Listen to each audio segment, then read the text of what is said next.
Hello मेरे प्यारे बच्चों। तो आज हम आगे क्वेश्चन नंबर 3 के पार्ट 4 पे। तो देखिए, the taxi charges in a city consist of fix charge. तो एक टैक्सी में बैठने के फिक्स चार्जेस तो देने ही पड़ेंगे, उसके साथ जब भी एक एक्स्ट्रा किलोमीटर कवर होगा तो उसके अलग से चार्जेस देने पड़ेंगे।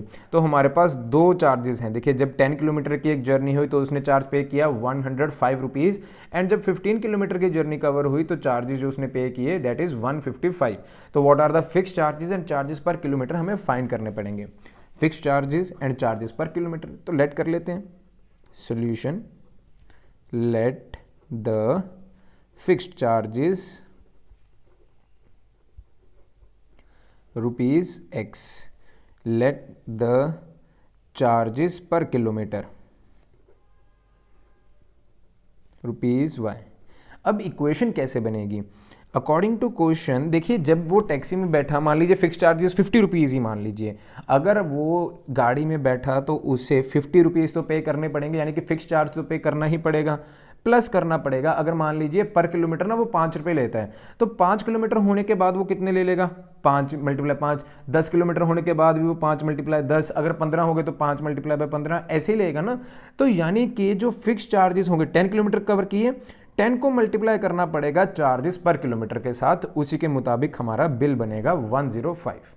और इसी तरह दूसरी इक्वेशन, जब वो गाड़ी में बैठा, एक्स चार्जेस तो देने पड़ेंगे, लेकिन 15 किलोमीटर करने के बाद 15 वाई, देखिए 1 किलोमीटर के वाई रुपीज़, 15 किलोमीटर के 15 Y rupees, simple as that. उसने जो पैसे पे किए दैट इज़ 155। तो यहाँ से हमारे पास दो इक्वेशंस आ गई काफ़ी इजीली। अब चलते हैं बच्चों इसमें से सब्स्टिट्यूशन मेथड लगाने की तरफ। तो using 1 x is equal to 105 minus 10y, substitute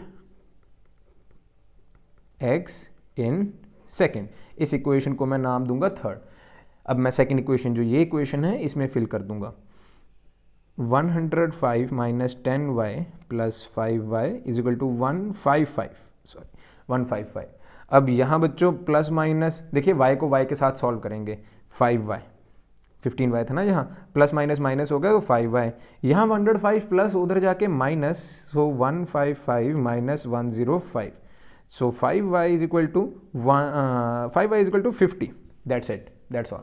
अब 5 यहाँ मल्टीप्लाई में उधर जाके डिवाइड, तो हमारे पास जो आंसर आएगा y का, that is y is equal to 10 rupees, यानी कि वो चार्जेस पर किलोमीटर जो ले रहा है वो 10 रुपीज़ ले रहा है। अब यूजिंग दिस y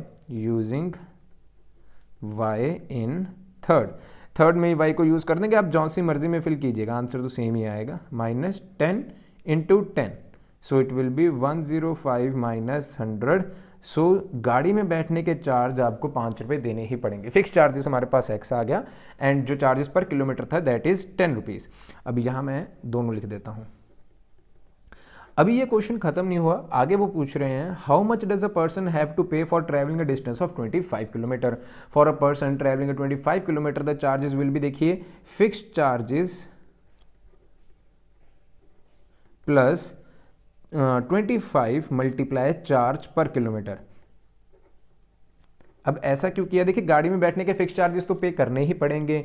अब 25 किलोमीटर गया तो 1 किलोमीटर का जो भी चार्ज है उसको 25 से मल्टीप्लाई करना पड़ेगा, तभी मेरे पास टोटल बिल अमाउंट बनेगी। Fix charges are ₹5 and charges per kilometre are 10 rupees, तो इसको 10 के साथ मल्टीप्लाई कर देंगे, आंसर आएगा 5 plus 250 and it will be equal to 255 rupees. ये मेरे पास फाइनल आंसर आया जो इन्होंने मांगा था। इसी के साथ बच्चों फोर्थ क्वेश्चन तो खत्म हुआ, चलते हैं इसके फिफ्थ पार्ट की तरफ।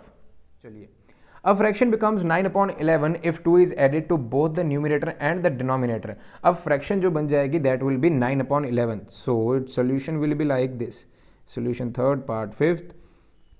लेट, सबसे पहले तो लेट करनी पड़ेगी ना, फ्रैक्शन मुझे पता ही नहीं कौन सी है। Let the fraction is equal to x upon y and it will become 9/11 if 2 is added to it.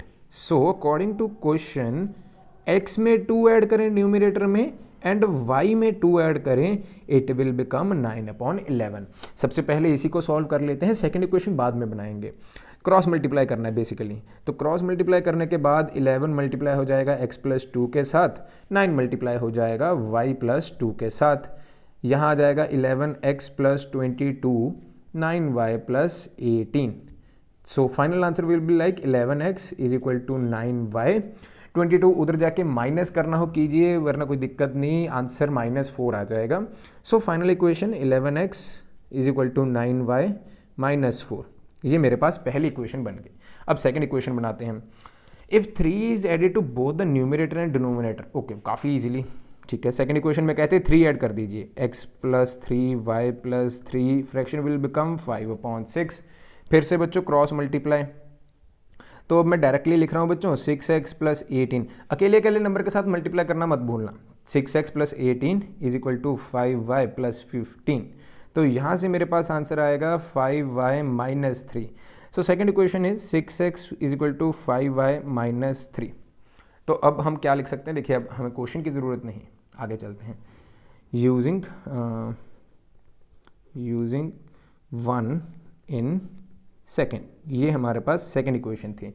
पहली इक्वेशन में से जो x की वैल्यू है वो आ जाएगी 9y माइनस 4 अपॉन 11. 11 को नीचे ले आना, बस इतना सा ध्यान रखिएगा. 6, अब y जो हम भी क्या कहते हैं x था, यहाँ x था, वहाँ हमें ये फिल करना पड़ेगा 9y माइनस 4 अपॉन 11. अकेली x की वैल्यू ऊपर में से. इतना तो अब आपको क्लियर हो गया होगा. इतने क्वेश्चंस कर लिए कि सब्स्टिट्यूशन खत्म होने वाला है, कि ये लास्ट क्वेश्चन है उसका, बस सेकंड लास्ट है. देन हम चले जाएंगे क्या कहते हैं एलिमिनेशन मेथड की तरफ. सेकंड लास्ट क्वेश्चन है. तो अब हमने करना है अकेले अकेले नंबर के साथ मल्टीप्लाई. 6 9 ज़ा 54y माइनस 6 4 ज़ा 24 upon 11 as it is equal to 5y minus 3. 11 यहाँ डिवाइड में, उधर जाके मल्टीप्लाई में. 54y minus 24 is equal to 5y minus 3. 11 multiply कर दीजिए पूरे के साथ. अब यहाँ आएगा 54y माइनस 24. 11 5 ज़ा 55y माइनस 11 3 ज़ा 33. अब यहाँ 5 प्लस ऐसे करते हैं, 33 यहाँ माइनस, उधर जाके प्लस में हो जाएगा. तो minus 24 plus 33, 55y minus 54y, यहाँ 54 प्लस में उधर जाके माइनस कर दिया, बस दैट्स इट. अब इनको सॉल्व करने के बाद मेरे पास आंसर आएगा 639 एंड यहाँ आंसर आएगा 1y. सो y की वैल्यू यानी कि डिनोमिनेटर मेरे पास आ गया ऑलरेडी 9. अब इसको हम यूज़ करेंगे, चाहे पहली में चाहे दूसरी में यूज़ कीजिए, आपकी श्रद्धा, जिस मर्जी में यूज़ कर सकते हो आप. एक मिनट, आप हम चेक भी कर लें कि आंसर सही आ रहा है. तो चलिए ठीक ही होगा, देखते हैं आगे. Now using in 1, 11x is equal to 9 9 ज़ा 81 minus 4, x is equal to 77. सो यहाँ 77 अपॉन 11, तो x की वैल्यू आ जाएगी 7. अभी आंसर ख़त्म नहीं हुआ, आपको प्रॉपर ऐसे लिख कर आना पड़ेगा कि फ्रैक्शन जो थी हमारे पास दैट इज़ 7 अपॉन 9. ये मेरे पास फाइनल आंसर आया. अब चलते हैं इसके लास्ट क्वेश्चन की तरफ. वीडियो अगर अच्छी लग रही हो तो लाइक ज़रूर करना, अपने दोस्तों के साथ भी ज़रूर शेयर कीजिएगा. तो चलिए solution 6. 5 years hence the age of Jacob will be 3 times that of his son. 5 years ago the Jacob age was 7 times. ये क्वेश्चंस ना हर एक में आएंगे, एलिमिनेशन में भी, क्रॉस मल्टीप्लिकेशन में भी. बच्चों को काफ़ी दिक्कत आती है इन क्वेश्चंस में, लेकिन ये क्वेश्चन बहुत ही सरल है, इजी क्वेश्चन है. तो देखिए अभी कैसे. Let 5 years hence the age of Jacob will be 3 times that of his son. Let the age of his son, that is x years, वो x years होगा. Therefore let the age of Jacob जी की जो as होगी that will be y years. अब कह रहे हैं 5 years hence. hence का मतलब होता है आगे, तो इसको ऐसे लिख सकते हैं बच्चों 5 years hence age of Jacob. अब जेकब को x या y कुछ भी ले सकते हो, कोई दिक्कत नहीं, चाहे आप जेकब को पहले x ले लेते हैं. 5 years hence का मतलब 5 साल बाद जेकब की उम्र में भी 5 साल ऐड कर दीजिए, and age of his son में भी 5 साल आप ऐड कर दीजिए, x प्लस 5 ऐसे आ जाएगा.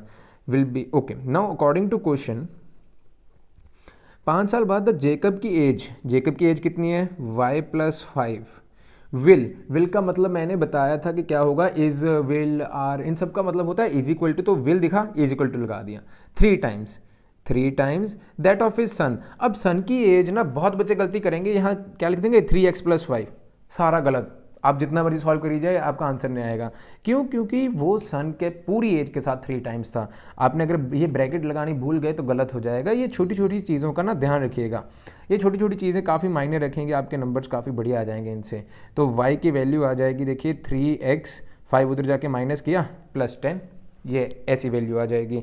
अब आगे सेकंड इक्वेशन बनाते हैं।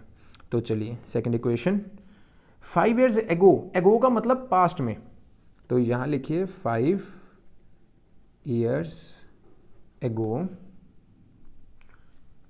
एज ऑफ जैकब, जैकब की 5 साल पहले एज क्या आ जाएगी, y-5, एज ऑफ हिज सन, उसके सन की एज क्या आ जाएगी, x-5। अब आगे देखिए, जैकब एज, जैकब की एज अकॉर्डिंग टू क्वेश्चन ये हमें कहना चाह रहे हैं कि y-5 वॉज का मतलब is equal to 7 times, 7 times का मतलब 7 को मल्टीप्लाई करना है एज ऑफ सन, सन की एज थी x-5, मल्टीप्लाई करेंगे तो y-5 7x-35, y की वैल्यू आएगी 7x-30, क्योंकि देखिए ना 5 इधर यहाँ माइनस उधर जाके प्लस हो जाएगा, तो माइनस प्लस माइनस, लेकिन बड़ी टर्म तो 35 है तो उसके सामने माइनस का साइन एज इट इज़। अब चलते हैं आगे, ये मेरे पास देखिए इक्वेशन नंबर 1 है, ये इक्वेशन नंबर 2। मैं क्या करूँगा, फर्स्ट इक्वेशन को यूज़ करके इसमें फिल कर दूंगा। Now substitute y in second, so it will become like 3x plus 10, y की वैल्यू क्या थी 3x plus 10, 3x plus 10 लिख दिया y, फिर इज इक्वल टू लगा दिया 7x minus 30, 7x minus 30 लिख दिया मैंने। अब यहाँ 3x बच्चों प्लस उधर जाके माइनस कर दीजिए, 30 यहाँ माइनस उधर आके प्लस कर दीजिए, तो 10 + 30 इंटरचेंजिंग करनी है बस, ये यहाँ गया ये यहाँ जाएगा, 7x minus 3x, तो आंसर आ जाएगा 40 = 4x, एंड डिवाइड करने के बाद x की वैल्यू तो 10 आ जाएगी। अब इस 10 को फिल करेंगे हम, चाहे पहली में चाहे दूसरी में, जिस मर्जी में फिल कीजिए, मैं तो पहली में कर रहा हूँ, using x in first, y = 3 × 10 + 10, so it will become like 30, 10, 40। तो यहाँ आंसर मत छोड़िएगा, अभी हमने पूरा आंसर फाइनल लिखना है, एज ऑफ हिज सन। आप देखिए ऐसे ना लाइंस लगा के साइड बाय साइड मत कीजिएगा, आप नीचे नीचे ही करना। मेरे पास अब पेज की कमी है, थोड़ा सा वीडियो में पूरा पेज भी नहीं आता, तो मैं तो नीचे नीचे ही लिखता, लेकिन पेज नहीं आ रहा तो इसलिए मैं साइड पे लिख रहा हूँ। आप ऐसा मत कीजिएगा। एज ऑफ हिज सन जो थी x ईयर्स, x की वैल्यू आई थी हमारे पास 10, age of his son is 10 years. Age of his age of Jacob, sorry his Jacob नहीं, age of Jacob y years, y आया 40, तो 40 ईयर्स मेरे पास फाइनल आंसर आ गया। इसी के साथ बच्चों ये एक्सरसाइज तो कंप्लीटली खत्म हुई। अगर वीडियो अच्छी लगे तो लाइक ज़रूर करना। आप मेरे इंस्टाग्राम चैनल पर भी आ सकते हैं, कोई भी क्वेरी लेके मैं पूरी कोशिश करूंगा उसको सॉल्व करने की। एंड अगर वीडियो से कोई शिकायत है मुझे कमेंट सेक्शन में ज़रूर बताइए, अगली वीडियो में वो भी दूर हो जाएगी। मिलते हैं नेक्स्ट क्वेश्चंस के साथ। अलविदा, थैंक यू, बाय बाय।